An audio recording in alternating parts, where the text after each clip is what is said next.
All right, everybody, welcome once again to the ThreeView Mirror, a podcast where us old people, or starting to get old people, try to relive our glory days by bringing up three seemingly random topics that at the end of the episode, we will bring together in a way that will shock and amaze you, or at the very least, moderately entertain you. Now, it's important to remember that only our host for the episode knows the three topics, and the rest of us are going to be as surprised as you are when we hear that. I'm John Catridis, better known as Gen X Jono across all my social media platforms, Facebook, TikTok, Instagram, YouTube, and I am joined by my two regular co-hosts and one very special co-host. Today we are welcoming Carmen Gollihar for a very special ThreeView Mirror Christmas episode. Carmen can be found all over social media as well, YouTube, Facebook, Instagram, TikTok, and her small town drama internet soap opera has people tied to it and engaged on the screens like we were way back when we were all wondering who shot JR. We can start by introducing ourselves. Chris?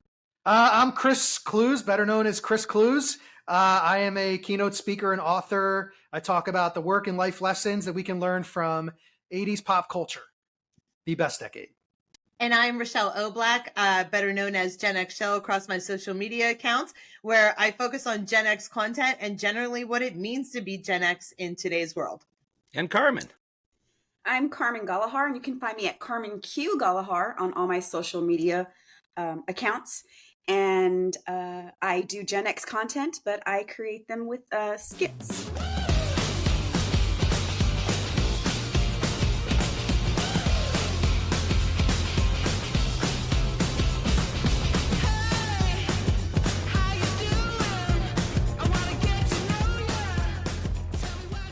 So today, Carmen is our host. She's running the show. She is going to take us down a journey that will go through the 70s, 80s, 90s. But today, her three topics have a Christmas bent to them. And as I said before, Chris, Shell, and I have no idea what she's come up with. So at this point, Carmen, I'm going to hand it over to you, and you can let us know what we're going to be talking about today. Okay, so I love Christmas movies. So I'm so happy that y'all asked me to do the Christmas edition of y'all's show. And so here are the three Christmas movies that I have chosen. The first one is Year Without a Santa Claus. Yes, I love that one. And then I've got, of course, Christmas Vacation. Gotta love some vacation. And Merry Christmas, you filthy animals. I've got Home Alone. Nice. Awesome. So definitely 70s, 80s, and when was Home Alone released? 90s? 90. Yeah. Very nice. 90. So the first topic was Year Without a Santa Claus. Year Without a Santa Claus.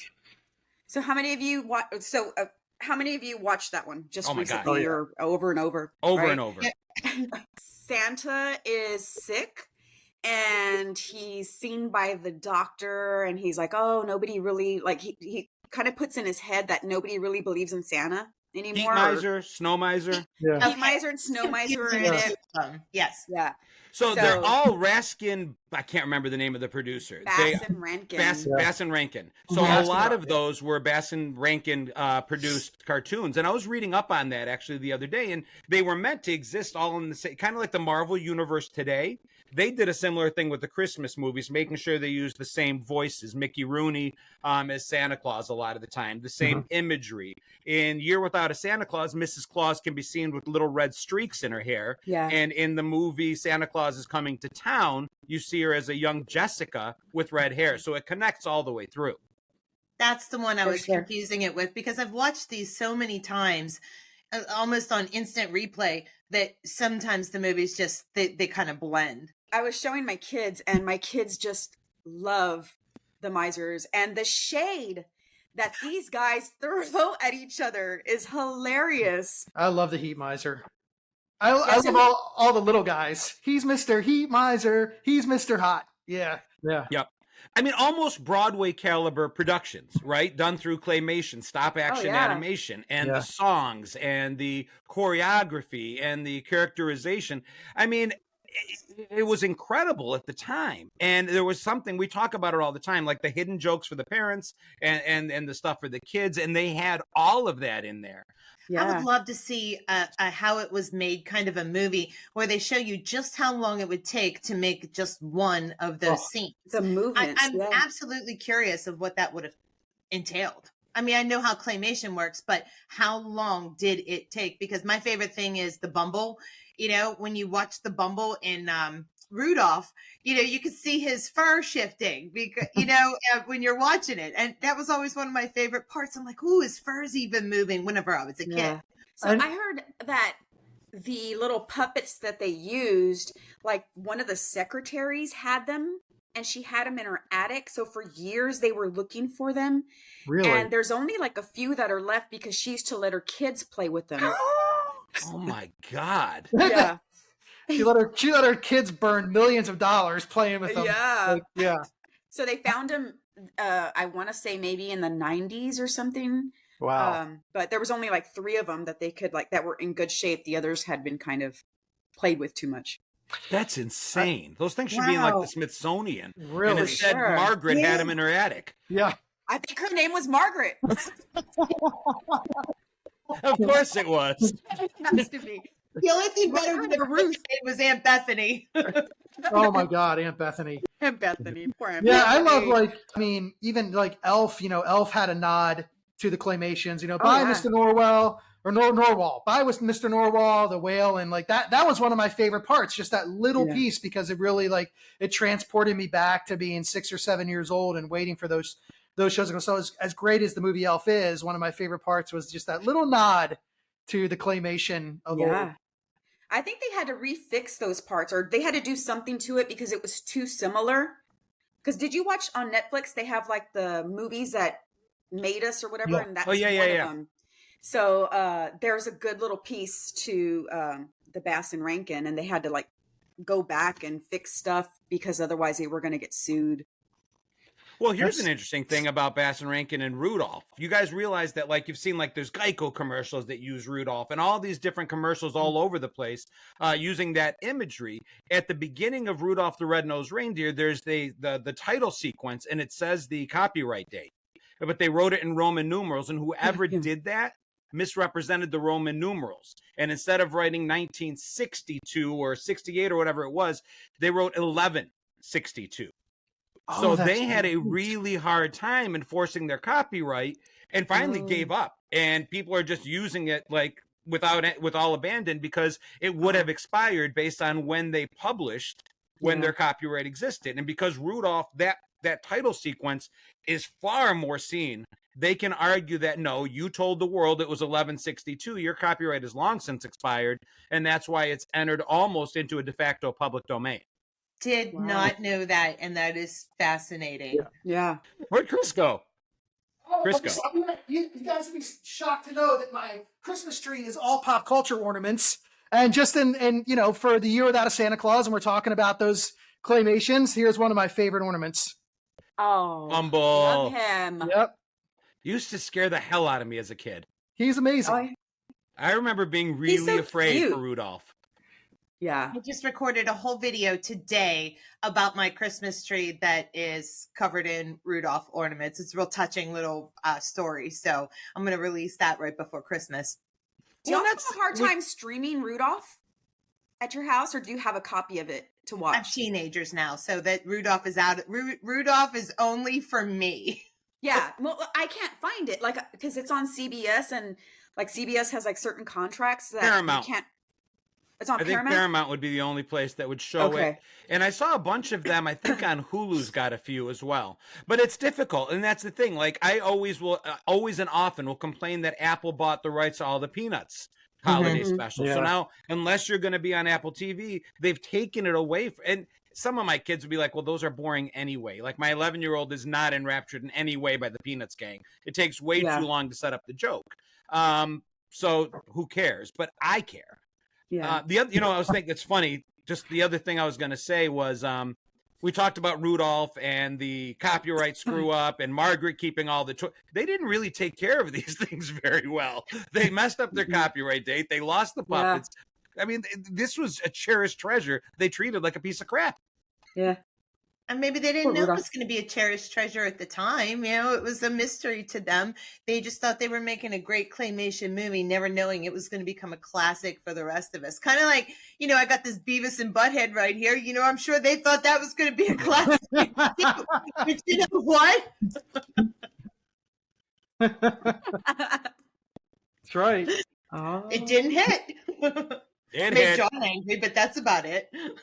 Carmen, you know what you brought up with the misers, like I loved them. And now that you said it, like I'm thinking about the way that you positioned it where you're like they threw so much shade at each other. Oh yeah.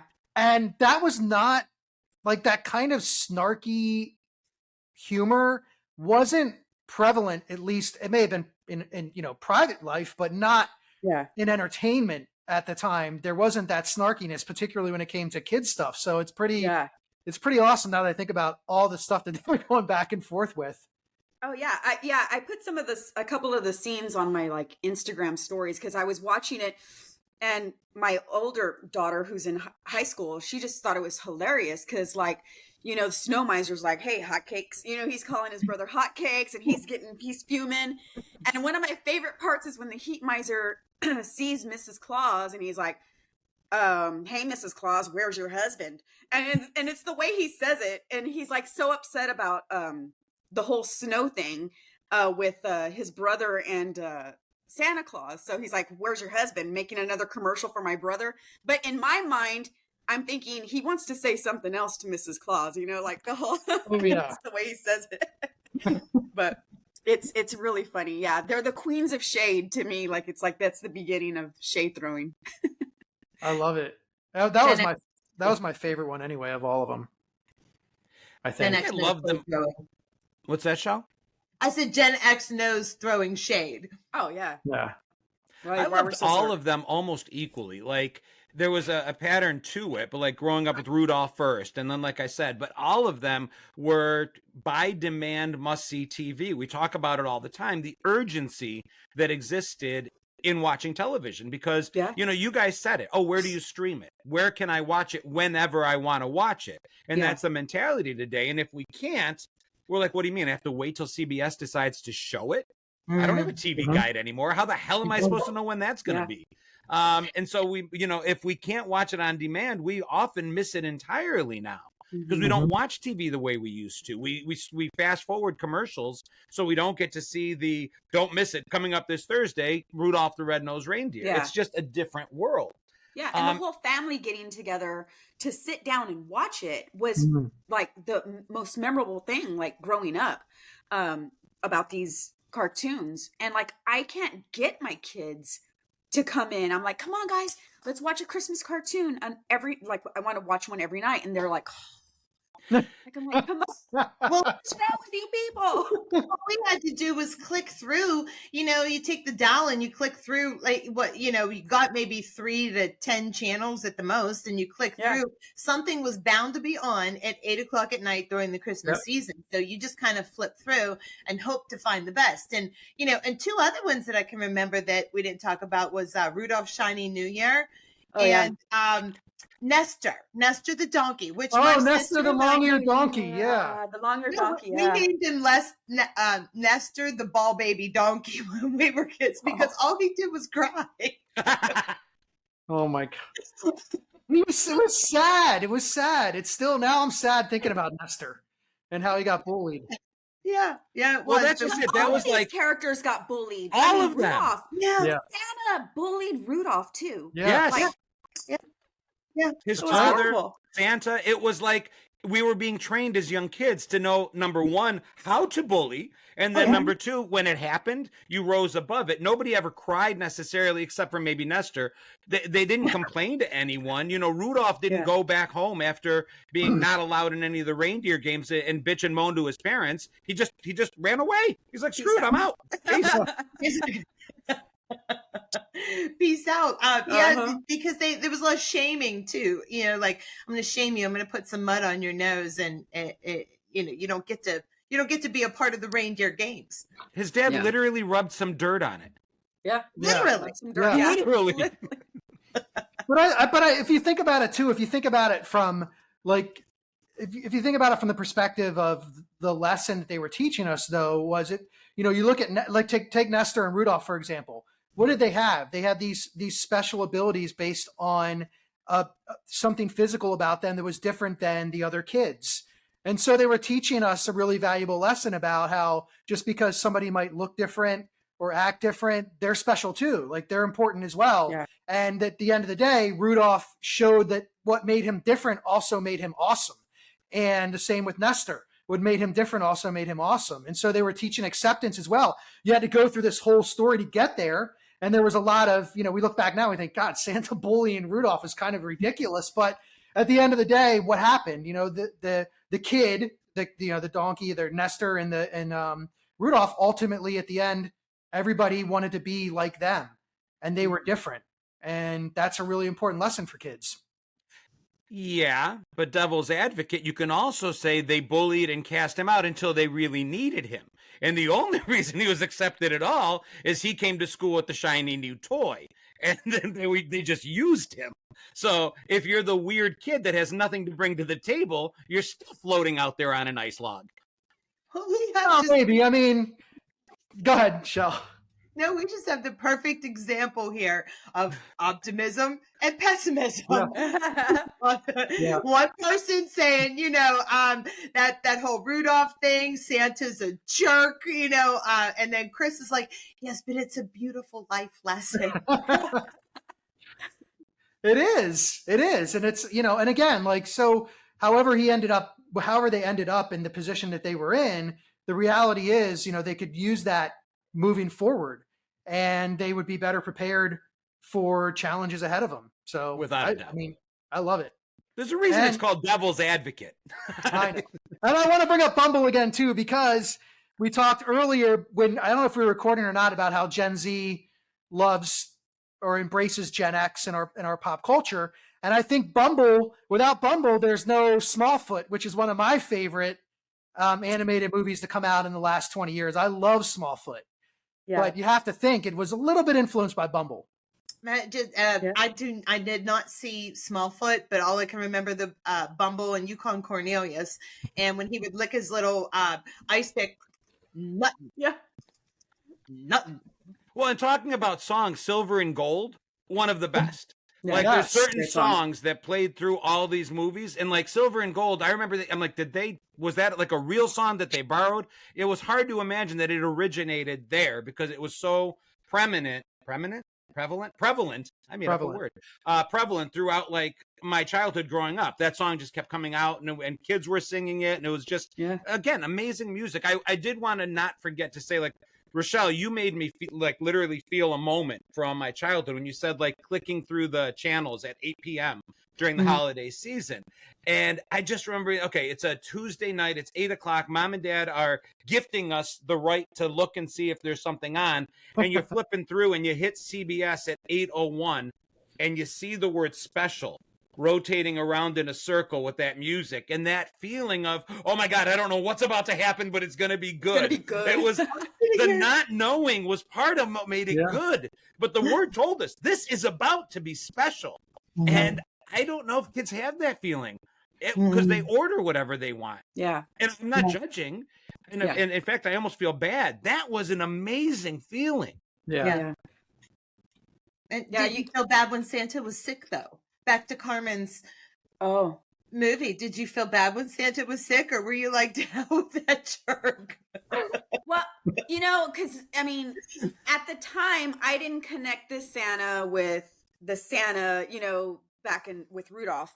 And then I want to say I didn't even think Santa was a jerk when I was little. It's not till I got older that I'm like, hey, wait a minute, Santa. But I did feel bad for Santa because he's laying in his bed and, he's just like, you know what? Nobody even cares. So let's just cancel it for this year. Who cares? So, yeah. Awesome. Well, that brings us to the at least 15-minute mark on topic number 1. This is going to be another marathon episode to edit down to our hour. Maybe it'll be a part 1 and part 2. Second topic was Christmas Vacation. National Lampoon's Christmas Vacation. Love that movie. I don't know. I can watch this movie over and over. I'll have it on in the background while we're just doing nothing, What's your favorite scene? What's your favorite quote, Carmen, from the entire movie? Because I know if you watch it over and over, I could quote just about the whole thing. Hey, Griswold, where are you going to put a tree that big? Bend over and I'll show you.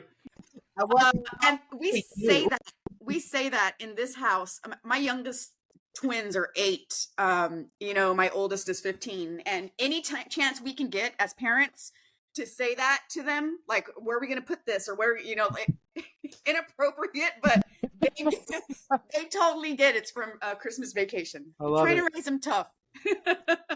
Well, why don't you take care of that there, Russ, when he hands a big ball of lights that's all tied up. Yeah.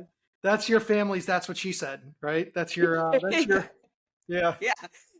We say that one too. We love The Office. Oh my gosh. Yeah, But what's y'all's favorite vacation, Christmas vacation line? Do y'all have one? Why is the carpet all wet, Todd? I don't know, Margot. Mine is, you surprised, Clark? And he's like, Eddie, I'd be more surprised if I woke up tomorrow with my head sewn to the carpet. Oh, he says, I wouldn't be more surprised if I woke up tomorrow morning with my head sewn to the carpet. I wouldn't be more surprised than I am right now. Yeah, for me, it's the I pledge allegiance all the way through play ball. I absolutely love that scene. That's hilarious. The blessing.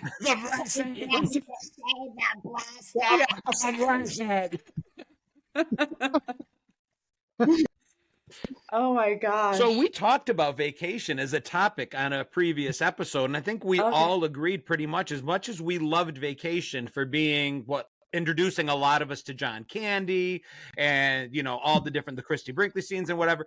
We agreed that Christmas Vacation was kind of like Godfather 2 in that the sequel was actually better than the original. Oh yeah. Oh yeah. And for me, I absolutely loved Christmas Vacation, if at all possible, even more than the original Vacation. Definitely. Yeah. I think too, because with Christmas Vacation, it's a must watch during the month of December. Mm-hmm. Absolutely. So that amps it up, and everything that he goes through, you just at some point in your life, you go through that during Christmas. It's totally relatable. The Christmas lights. I went to Walmart this year. We were talking about this before. I went to Walmart this year. I've seen this cute little stuffed squirrels just in all of their stuff. I took a squirrel and I literally shoved it down into the back of my tree. And so when people are coming, because my family loves to come and look at the ornaments and see how everything is decorated, they can see the squirrel in there, because I laugh every single time, even though I know that squirrel is bouncing around on his back. I still laugh. It's hilarious. For them to even come up with that little whole shtick with the squirrel, I mean, the writers just A1. Amazing. Fantastic. Yeah. And another great thing about Christmas Vacation and 80s movies in general is who we got introduced to and then watching them grow in their careers. So, of course, Rusty becomes Leonard Hofstadter in Big Bang Theory. Also, he's in Roseanne, but and then Juliette Lewis. So we see these two early on in their careers, and then, wow, what amazing careers they had moving forward. And I mean, just how lucky, or I shouldn't say lucky, but how I say how fortunate and also how talented for Johnny Galecki to be part of 3 of the most, I would say, biggest pop culture iconic shows, movies, whatever, with Christmas Vacation, Roseanne, and then The Big Bang Theory. So yeah, I mean, it's cool to go back and see people getting started like that as well. Yeah, I didn't think about that. Yeah, he's whatever he touches turns to gold, silver and gold. Let's hope not. Silver and gold. Awesome. Well, and Julia Louis-Dreyfus too. Christmas Vacation was 89. Yeah. When did Seinfeld really take off? Was it early 90s? It started in 89, first season. Yeah. First season was the Seinfeld Chronicles from the pilot. No one was really watching, except for me. And she didn't come in until few episodes later, right? She wasn't in the first She few episodes. wasn't in the pilot. They were going to have a waitress play the female role. That was going to be who was going to be important in Seinfeld to the pilot. They had a waitress that was going to be a recurring kind of like Carla attitude from Cheers. And then they decided, no, we need somebody more prevalent as a friend. And they brought in the Elaine character. I love Seinfeld. Thank God. I love Seinfeld. Love Seinfeld. But yeah, she came off of SNL and filmed that, and I just, her character, it was just I've said it before, I love movies where it's almost like there's the movie and then there's the movie you don't see, but subconsciously maybe you imagine. Like, we could see this movie from the neighbor's point of view. That would be an entirely different movie, you know, and still just as entertaining, you know, just to see how they deal with living next door to the Griswolds. You know, you've got Cousin Eddie. That's it. There's all these other movies going on at the same time. And those are the kinds of things that I don't see as much. It's the other dimensional, third dimensional aspect to these movies that we grew up with.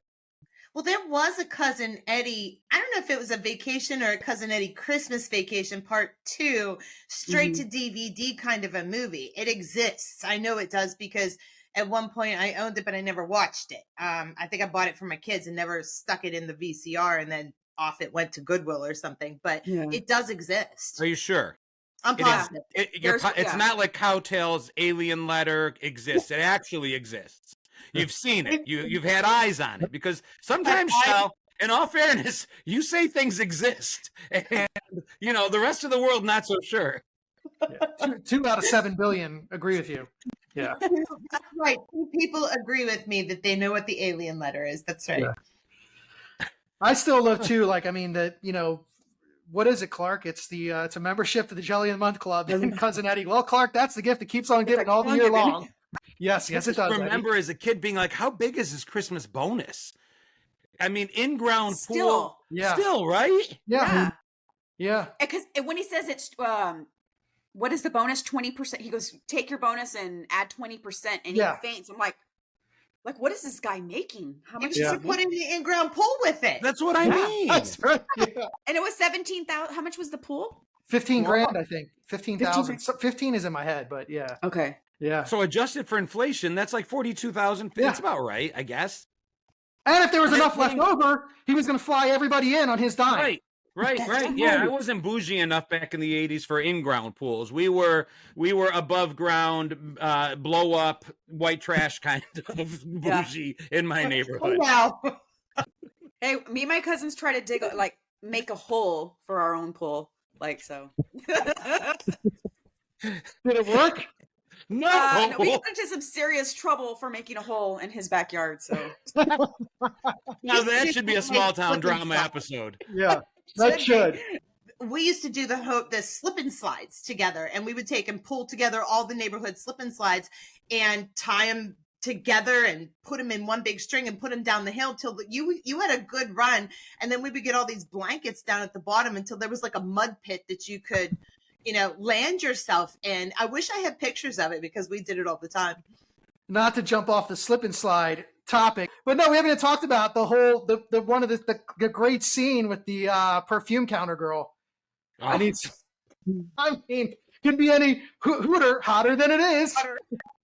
So I was talking to my wife about that, though, and I brought it up when we talked about Vacation. I still think it's funny that in both Vacation and then later Christmas Vacation, they're basically telling us that the good guy in the story, Clark is, if given the opportunity, an adulterer, and we're all laughing. He jumps into the pool naked. I mean, he's obviously, my 11-year-old, we watched Vacation, and my wife and I are laughing and enjoying the movie, and my 11-year-old's like, does he want to kiss her? But he's married. And I'm thinking, oh, damn. It's like he And it was, and we say it, that was then. Yeah. The whole movie's inappropriate, and I'll when I first started showing this to my kids, I was like, oh, maybe, wait, hold on. I didn't see it then. Mm-hmm. And now I'm like, oh my God. But now they're so used to this movie, they don't even care. I showed it to my kids fairly young, having had a break in there of not watching it, maybe, but those years before you have kids. So I started showing, oh, you're going to love this. This is a Christmas movie. And I'm sitting there like, oh, baby. Oh, Yeah. Maybe we should stop that. Yeah. I call that an airplane moment. I watched Yeah. Airplane for the first time with my youngest when she was 10 Yeah. because it was PG. Yeah. I'm like, I just did a video on this. Airplanes, trains, and automobiles was R because of a string of 18 F words uttered in a row, but Airplane was PG. So I watching it as, you know, the little girl is served her coffee, or the woman is running back and forth topless on the plane. I mean, I don't know how stupid or slow I am because I had a few of those. Ooh, should I stop it? Oh, but I never did.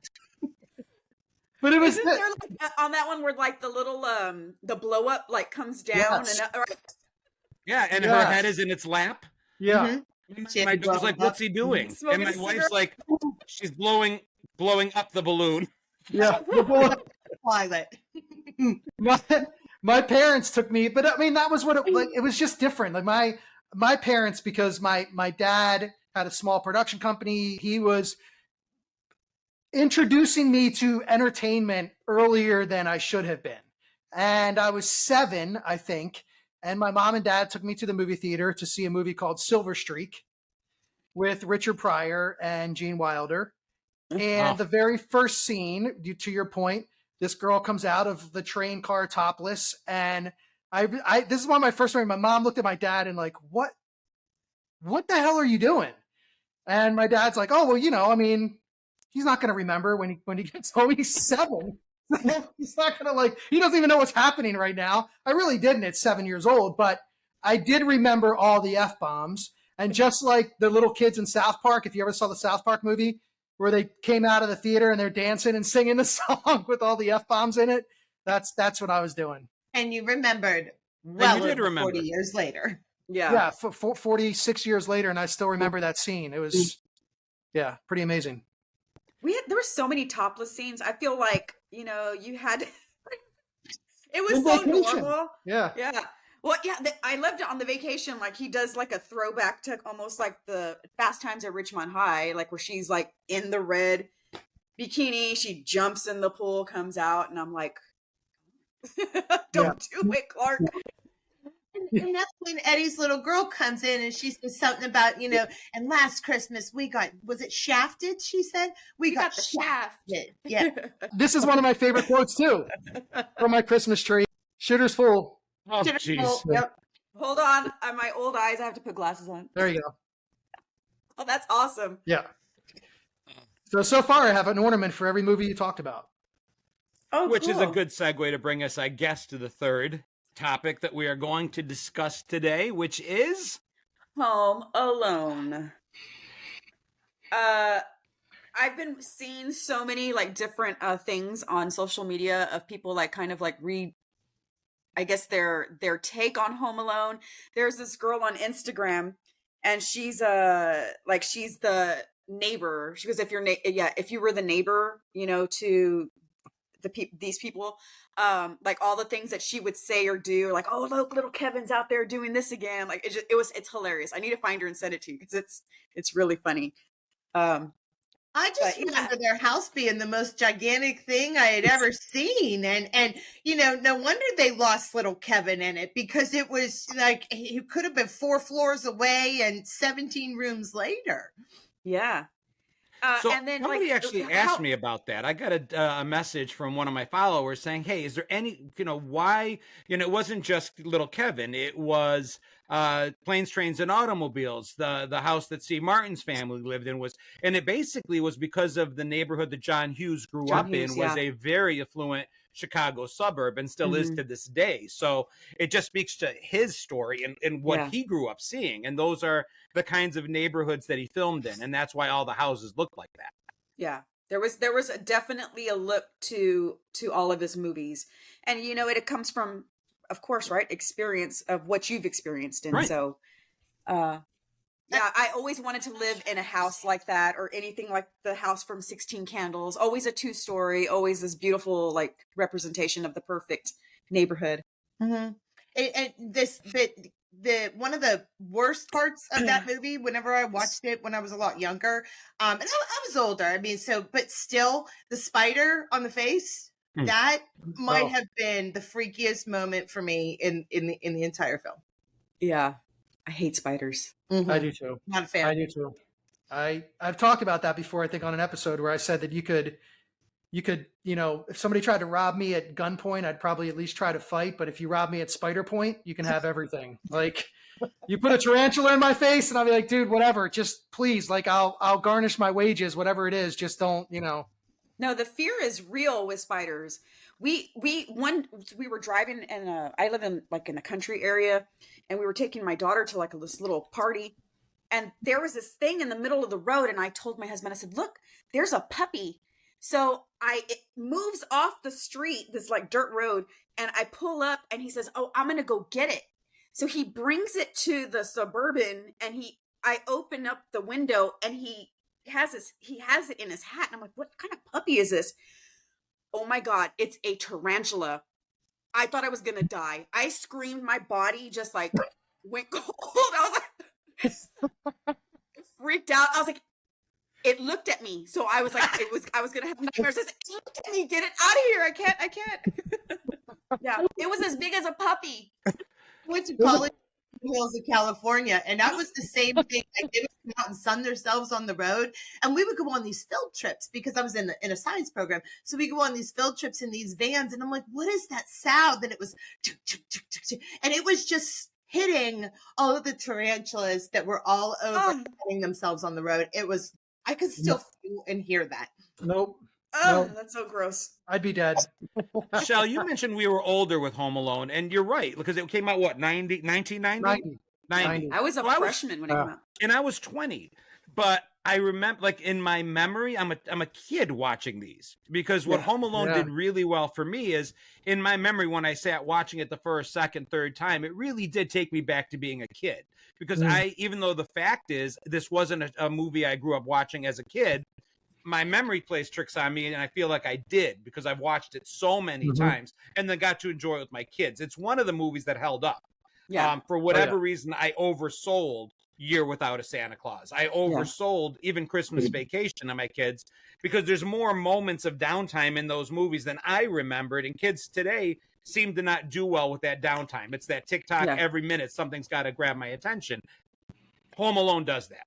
Yeah. So my kids love it too. Yeah, absolutely kept their attention. Home Alone 1, Home Alone 2. 2, they love part 2. Yep. After that, it kind of falls off. Yeah.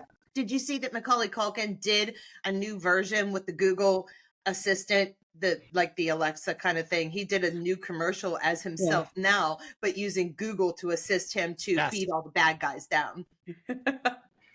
It's I mean, I love it, and I think too, like, to your point, John, about how you feel like you were a kid when you were watching it, and there were still some movies in the 90s that did that. Like, for example, for me, The Sandlot. I feel like I was a kid when I watched that, but I was 26 when it came out. And Home Alone is the exact same way. And it's really, I never really thought about it that way, but it's true. Like, I feel like I was 10 when I watched Home Alone. It plays tricks on our memories on an emotional level, because it throws, in my memory, I lump Home Alone and Sandlot in with the movies I watched in the early 80s, because they're of that kind of movie. So my memory lumps them together. If I didn't know better, I'd say, Sandlot was 83 and Home Alone was 85, when we know for a fact they weren't. Yeah. And Chris, to your point, when you said about I believe our generation is very much kids at heart. I think we do lump that stuff together because a lot of us really enjoyed our youth, and then we stayed kids, maybe because we were adults too early, so we stayed kids for all those years, and we remember something when we're 26 as if we were 12, and I could see that. I love that. Yeah, and we're still doing it today. Like, my wife was like, who's coming on the show today? And I said, well, Carmen, the person I've done those collaborations with. I go, she's going to come play with us.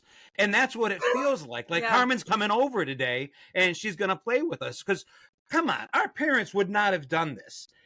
They wouldn't. And we're still doing all the other things. We're still working 40 hours a week. We're still raising our kids. We're still making sure the house is kept up and the bills are paid. But somehow we're allocating that time that our parents to play still. And I think that's incredible.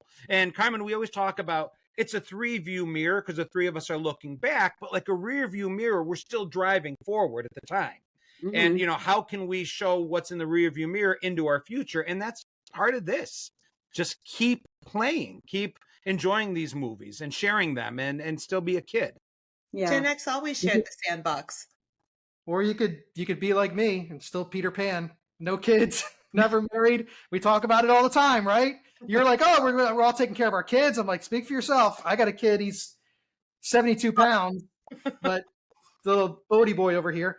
But I also with Home Alone too, like we were talking about how you look back and you see like Santa Claus and you're like, oh my God, he was like actually bullying Rudolph. And, there's questions about the Karate Kid, who was the real bully in the Karate Kid. Was Daniel actually the bully at the end of it? And then you think about Home Alone and how ridiculous these parents were that they left their kid and they went on vacation, like just totally forgot him and didn't even realize it until much later. And so there's always that conversation around how could they have possibly forgotten their kid? I don't have kids. Maybe you can forget them. I don't know. But I feel like if my parents forgot me, it would have been on purpose, like Joe Dirt. They would have just like left me at a rest stop somewhere. Oh my God, Joe Dirt. Well, my kids brought that up the first time. They're like, did they not know that they didn't? And I'm like, guys, it's not as uncommon as you think. Now, maybe our generation uncommon as parents, but our generation as kids, I'm like, I could totally see. I mean, how many times you weren't a Gen X kid if you weren't lost at the mall? If you weren't lost at the store, if you were, I mean, our parents lost us left and right. And yeah, this was a leap because it's a movie, but it's not that big of a leap. Yeah. No, and it wasn't even our parents. Like, I think back to school, our teachers didn't just let us run free. I was in kindergarten and I remember one day I decided to walk home.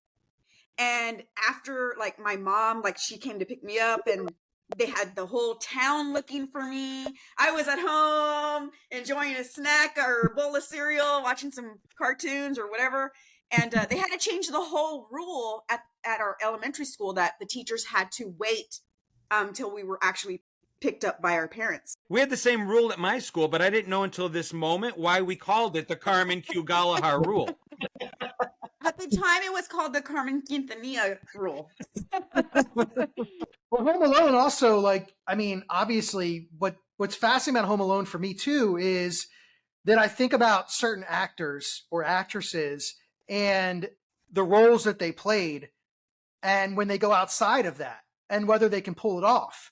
And so you have a guy like Joe Pesci, who's known to be the mobster. Yeah. And he pulled off the comedy. He pulled off the physical comedy the same way that De Niro did with, Meet the Parents, where suddenly he goes from the mobster and then the guy that we're all afraid of to suddenly Meet the Parents. And, we're supposed to be afraid of the dad, but it was comedy. And so Joe Pesci was able to pull that off. And then John Candy doing his little cameo, and in the polka thing. So it's great. I remember it kind of being a big deal that Joe Pesci was in this doing a comedy rather than, his normal stuff. I remember that. Rochelle's always really good at reminding us that no matter what the host has in mind for the hidden connection or the connection of these shows, there's always so many more that we don't realize. And just watching, I was thinking, we talked about how the shows with Year Without a Santa Claus, they were interconnected. There were the sequels that came to it. And with Christmas Vacation, it was a sequel that I actually love better than the original. And there's a connection because with Home Alone, it also succeeded in spawning a sequel. Home Alone 2 was at least as good in a lot of ways as Home Alone. And I love that they were able to take something we loved and make more of it. And all of these did that. And I noticed the theme of bullies, as Carmen pointed out, I never really thought about Santa being a bully. I mean, because that's the way it was at the time. You didn't think about Santa being a bully. But then, there's the bullies in Home Alone. They're trying to bully a kid. And then Clark, in so many ways, he's a bully to cousin Eddie, all the time. So, that would be another thing that is running through my mind. And Clark's boss was a bully. Yes, I mean, absolutely. So there's absolutely the bully in that movie as well. That's a great connection. That if it's not the connection, then it's something that's there as well, and it runs through. Frank Shirley brought from his holiday slumber over there on Melody Lane with all the other rich people, right here with a big red ribbon on him. And of course, there goes dog farting, whatever they do. That whole spiel is. I love the There- scene where Eddie just slips out during that. Like all of a sudden you just see him like, there Yeah. he goes. It's gone. His heart is bigger than his brain. It's like just, yeah. Eddie. It's the trombone playing in the background when it dun dun dun dun dun dun dun. You know, when he's Yeah. in his big RV, you know, Yeah. kicking him through the door. Gotta love I, that um, RV. Something Carmen mentioned earlier too, when we think about, connections, and it might be too obvious because you mentioned it earlier, but you had talked about all people, gathering around as a family to watch these holiday specials, and in this instance, Christmas specials. But that is a big thing for me. I remember watching The Year Without a Santa Claus with my family. I watched Christmas Vacation at home when I came home from college for Christmas with my family. Home Alone was the same way. Like, I watched it with my friends, but I did watch it with my family. And, I know we have those shows now, but, my family is my dog Bodie. So he watches whatever I want to watch. No, and I think the three of us could tell you that even with extended families, kids and whatnot, it doesn't happen the same way. It's very hard to make that happen. And one of the most best memories I have about watching those Christmas shows with family was because you usually had a console TV that sat on the floor. Your favorite place to sit and watch that show was sitting crisscross applesauce, we used to call it Indian style, sitting Indian style in front of the TV while your parents had the comfy couches or whatever it was they had. There were no big sectionals. Maybe there was a recliner and one couch, and the kids sat on the floor. And sitting on the floor like that, watching a Christmas special, watching that CBS spiral come down was absolutely, it's burning my brain forever. Yeah. Yeah, you wanted to sit in front of the TV as close as you could, right? But get away from it because you're gonna go, you're gonna ruin your eyes. Yeah. And it created a closeness. We talk about how our families were close during these moments, but it created a physical closeness as well. Because if you had siblings, they were literally 2 inches next to you on the floor. So we were all huddled together, sharing the Jiffy Pop. You're right. It literally burned forever in my brain. One of my happiest, best moments. And it happened more around the holidays than anything else. So are we like snow miser, way cold from what the connection is, or are we more heat miser, getting close to what the connection is? Chris, I like your thinking. You're getting close. I guess, you're kind of getting close. Yeah. Okay. Sounds a little lukewarm. So we're all the connection. Lukewarm. Anybody have anything else to say on before we? I mean, there's still a lot on Home Alone. Carmen's shirt. I mean, the quote on her shirt is fantastic. I mean, how many people know that quote? And a lot of people who never even saw the movie. Yeah. The impact that some of these quotes have had from these classic movies, even people haven't seen them. And Merry Christmas, you filthy animal. I'd probably say that 25 or 30 times during the Christmas season. He said it when he got his star on the Walk of Fame. That was his really? last line. Did he really? Yeah. Merry Christmas, you filthy animals. That is cool. Yeah. I literally looked for the movie he was watching in the hotel during during the hotel, and then earlier on the TV on the original Home Alone, and didn't realize they created those for the movie. It's fake. It's fake. Really? Yeah, when I first saw it, I was like, oh, what is this movie? This is a cool movie. I want to watch. But they made it for the movie. Did not know that. Yeah. I didn't either. Mm-mm. Oh. I thought it was a real movie. I didn't want to look it up. It was black and white. I mean, what do I want to look that up for? I watched black and white, and I thought that was cool because even though this was the 90s, when we were kids, we watched Laurel and Hardy. We watched Abbott and Costello. Yeah, we watched some of those things, Three even though they weren't black and white. Little Rascals. Yeah. The Abbott and Costello. I did the for my junior year talent show. My buddy and I did Who's on First. And we were in my room for, probably 2 weeks straight, just trying to memorize all of it because there was so much to it. And we pulled it off. But that was they did that. I know a lot of it. We memorized it too. Mm-hmm. Yeah, it's pretty awesome. But we all knew it.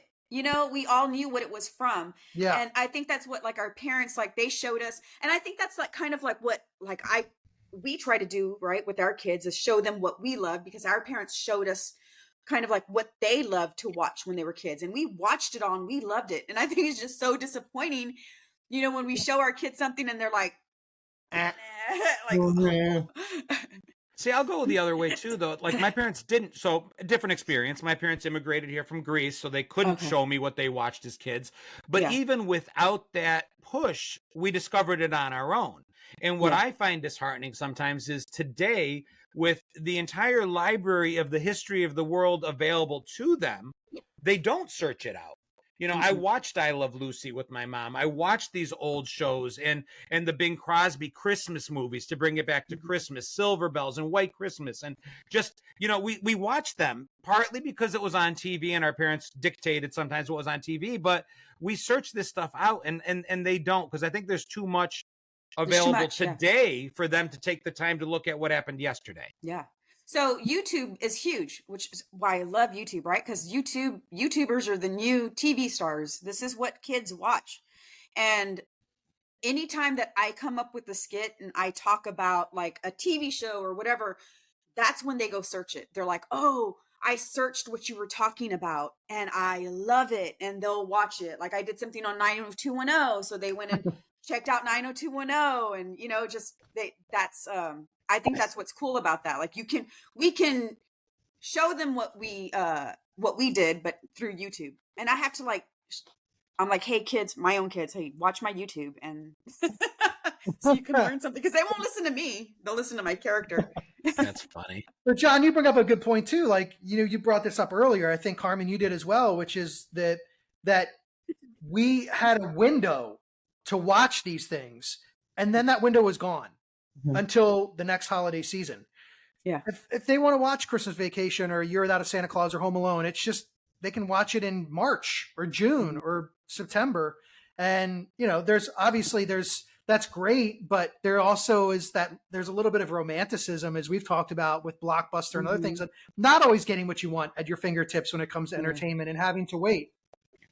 So I don't know. We've danced around topics. We've talked about, we started with A Year Without a Santa Claus. We jumped over to Christmas Vacation. We landed on Home Alone. We've talked about some possible connections. Do you guys have any idea where this might go? Maybe. I had said about the bullies, but then I'm just thinking it's not exactly about the bullies. Maybe it's about the unlikely hero that would be in these movies, because Kevin would have been an unlikely hero in the movie. And oh no, we weren't talking about Rudolph though. We weren't really talking about A Year Without a Santa Claus. No, but Mrs. Claus is the huge unlikely hero in that. Yeah. Her and the tiny little reindeer, who was Vixen, who was an adult in the earlier movie and then a child again. So they little bit of a time warp there as I think about it. But no, that fits. Yeah, and then in Christmas Vacation, you know, Cousin Eddie maybe being an unlikely hero that isn't considered throughout the entire piece, but then at the end you're like, oh, okay, they saved the day. Mm-hmm. That's a great connection. That's a great connection. I like it. I would have, Carmen, if I was you, I'm like, you got it. That's really good. Really good. It's all the time when we come up with stuff. Well, Josh, it's like, I don't know if I'm going to go as deep as Shell, because like I saw your, the one with like the Charlie's Angels. Yeah, that one was good. Like you like really got into it. I was like, John, mine's not going to be that good. See, but it could have been. You could have been. She does this every episode. I sometimes I just grab three. Yeah, I just grab three random things and let Shell connect them. And the truth, there's nothing there. All right, big reveal. Yeah. Okay, so giving us one. You got nothing? Me? Yeah. I kind of thought I got nothing. Well, it's on the family. It's like about family. Yeah, I mean, what Chris said, as far as it drew us all together, you know, that's a huge thing for me. That's what these, all in different eras, all in different formats. One was, you know, a cartoon, and one was a straight out comedy, and Home Alone, I'll always say, across so many different genres that it's hard to classify, but they all did the same thing.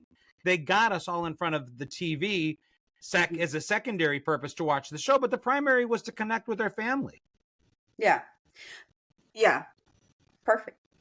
That's I'll it? take that one. No, it's not. Okay, so mine had to do with family, and it's about, growing up, did you ever think that like my family's so messed up, like nobody else's family is as messed up as mine? Yeah, they are. Okay, and it shows through like all of these movies, right? The misers, they're so dysfunctional, like there's so much Yeah. jealousy between them. Vacation, I mean, the family itself and the extended family coming in proves that everybody's kind of wackadoo, right? And then Home Alone just takes it over the top with, the parents leaving their kid at home. So like you have these families who are so dysfunctional, yet they come together and they're still a family and they love each other. And to me, like watching these things, I'm like, oh, I'm not so messed up after all. Our family's not so messed up after all, because everybody's like that throughout the years. It doesn't matter, so that's kind of like what I got from the movie, just like I these love it. dysfunctional, Crazy dysfunctional Christmas families. I love it. I love it. Carmen, you're deeper than you think. That was awesome. yeah. Yeah. Well, and then I had to go the red hair route, right? Because I dyed my hair red. And we were talking about bullies, right? And like the heat miser, just he's out of control. And Kevin's mom was redhead, and she was kind of a jerk to Kevin. Like she took Buzz aside when Buzz was a complete animal to Kevin. And then and then Clark's mother-in-law is a redhead, and she's just like mean to everybody. Like she just like impossible. So there's that, little redhead connection going on. I'm super nice though. That is, I like the redhead connection. No, but I totally like get it with the heat miser. Like I get his like whole shtick about him and his brother, because if you have siblings, you feel the same way. Like mom loves you more, or bicker that buddies. kind of deal. That's what we used to call it. Bicker buddies. You just bicker back and forth, and every family does it. And we all look. It was one of the reasons that shows like Roseanne became so popular was because they weren't afraid to fight. They weren't afraid to bicker. They weren't afraid to be themselves and such. So yeah, and you had that along with because we were watching the Cosby Show first, and we're like, oh, this perfect family. I wish my family was like this. And then Roseanne comes along and shows you the real American family. Like no, this is us. This is our family, and this is the struggle we go through. And yeah, she's saved a lot of us from thinking we weren't perfect. Yeah. And you forget all of the underlying messages, like Chris said, about the very positive messages in all of these Christmas movies. And there's so many messages that are put throughout all the programming that they had for us as kids. And I think there was thought put into it. And I wonder today, I don't know if I watch anything with enough depth to ask myself that, but do the kids shows today do the same? I don't know. My kids aren't young anymore. And so I don't know. The kids shows, like the kids, like my older kids, my high school kids, they watched a lot of kids shows. My younger kids, my twin 8-year-old and 9-year-old, they do not. They watch YouTube. Like their stuff is YouTube. Yeah, my 11-year-old, we have a TV in the back room, the kids' room, and she's never on the TV back there. It might be on, but I go, what are you doing? She's like, I'm on phone. I'm like, okay. Watching YouTube, watching those things. Yeah. It's just cool. Like, I love it, Carmen, because we talked about how these shows created forced family time in a really good way, that we were the dysfunctional family on both sides of the television. We were the dysfunctional family coming together, showing love and appreciation for each other on one side of the TV while we were watching the same thing on the other. And that parallel structure, as I look back now, is something that probably I've never thought about before. And that's the thing that I love most about these episodes is it really, I don't think there's been one that hasn't forced me to look back and see things differently than how I remembered it initially. Mm-hmm.